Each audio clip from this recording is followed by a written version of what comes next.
In half-moon glasses and beaming with delight, the Queen celebrated the Platinum Jubilee of the royal warrant holder at a specially adapted official engagement. Instead of touring the Staffordshire factory of British craftwork firm Halcyon Days as originally planned, the company came to her at Windsor Castle earlier this week, along with master artisans demonstrating their skills.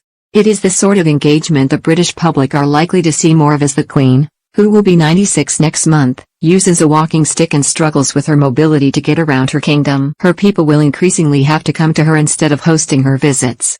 It certainly seemed to suit the monarch. In the comfort of her own home in the white drawing room at Windsor, she all smiles as she viewed a display of hand-decorated teapots and antique enameled trinket boxes. Wearing the half-moon glasses to examine the artifacts, she peered at the luxury pieces made by Halcyon Days, which is held in such high esteem by her family. It is only one of 14 companies in the world to hold 3 royal warrants. She also watched a demonstration of traditional enameling and gilding by hand by master craftsmen from the firm.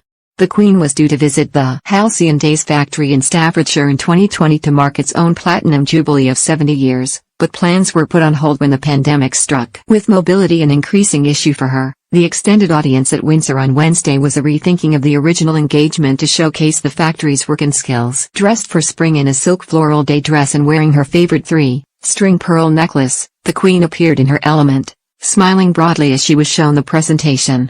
The intricately decorated coffee cups and saucers and enamel boxes were laid out on a white linen cover table in the white drawing room. Aides said the Queen had particularly enjoyed the visit, picking up some of the tiny enamel boxes to inspect them. Among the items was a selection of the earliest designs. The company was founded in 1950, just 2 years before the start of the Queen's reign.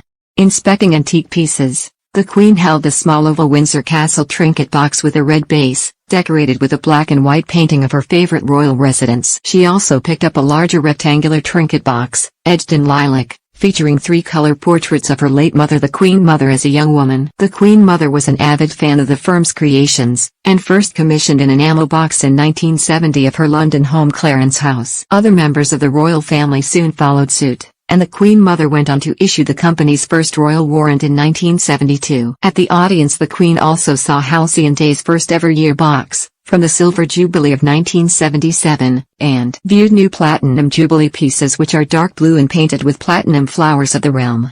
Perched on the crook of the Queen's left arm was her trademark black patent Launer handbag, and she also held her walking stick as she stood to look at the display. She wore a sentimental piece of jewelry, her flower basket brooch, a basket of gem-studded flowers set with diamonds, sapphires, rubies and emeralds, which she was given by her parents in 1948 to mark the birth of her first child, Prince Charles.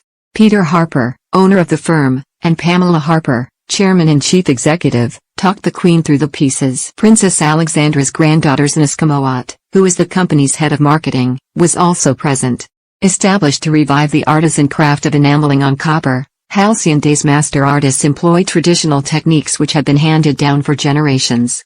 The company, which has an enamel factory in Wolverhampton and a fine bone china and jewelry factory in Stoke-on-Trent, holds all 3 royal warrants, by appointment to the Queen, the Duke of Edinburgh and the Prince of Wales.